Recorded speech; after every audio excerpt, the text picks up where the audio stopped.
Sobat Harpsy, kenalin aku Asri Widiawati dari podcast Harmoni Psikologi. Kita akan membahas pori-pori psikologi, yakni tentang Erich Fromm dan juga teori yang dikemukakannya. Nah, siapa sih Erich Fromm itu? Kita bahas bersama. Nah, Erich Fromm sendiri adalah seorang psikoanalis dan filsuf sosial Amerika kelahiran Jerman yang mengeksplorasi interaksi antara psikologis dan masyarakat. Dengan menerapkan prinsip-prinsip psikoanalitik dalam pengobatan penyakit budaya, Fromm yakin umat manusia dapat mengembangkan masyarakat waras yang seimbang secara psikologis. Erich Fromm membahas tentang beberapa hal yang berkaitan dengan kondisi eksistensi manusia. Di antaranya yang pertama, dilema eksistensi, kedua, kebutuhan manusia, ketiga, mekanisme melarikan diri dari kebebasan. Pertama, kita akan membahas dilema eksistensi di mana menurut Fromm, hakikat manusia juga bersifat dualistik.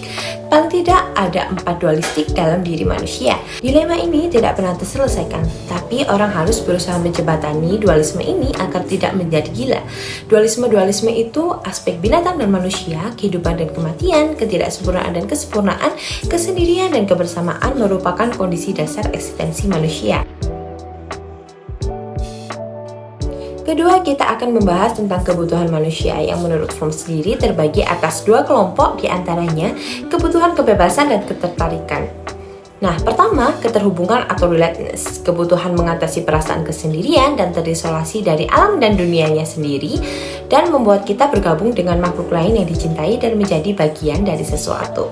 Kedua, keberakaran atau rootedness, kebutuhan untuk memiliki ikatan-ikatan yang membuat kita merasa kerasan atau betah di dunia. Ketiga, menjadi pencipta, orang ingin mengatasi perasaan takut dan ketidakpastian menghadapi kemarahan dan ketidakmenentuannya semesta, maka membutuhkan peningkatan diri dan berjuang untuk mengatasi sifat pasif dikuasai alam menjadi aktif, bertujuan, dan bebas, sehingga berubah menjadi dari makhluk ciptaan menjadi pencipta.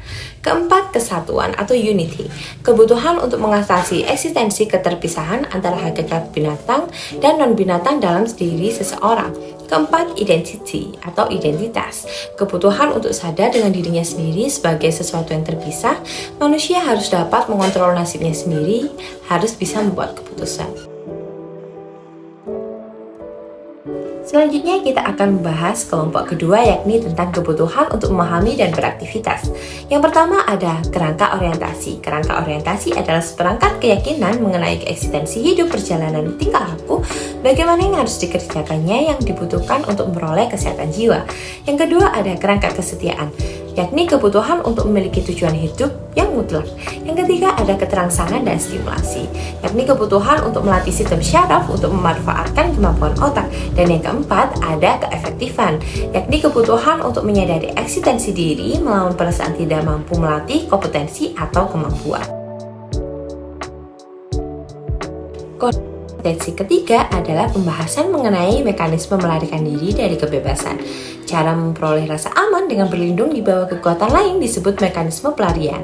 Menurut Fromm ada 3 mekanisme pelarian yang terpenting, di antaranya otoritarianisme. Otoritarianisme ini adalah kecenderungan untuk menyerahkan kemandirian diri dan menggabungkannya dengan seseorang atau sesuatu di luar dirinya untuk memperoleh kekuatan yang dirasakan tidak dimilikinya. Yang kedua ada perusakan. Perusakan ini adalah destruktif atau mencari kekuatan melalui usaha membalas atau merusak kekuatan orang lain. Yang ketiga, penyesuaian. Penyesuaian adalah bentuk pelarian dari perasaan kesepian dan isolasi berupa penyerahan individualitas dan menjadi apa saja seperti yang diinginkan dari kekuatan luar.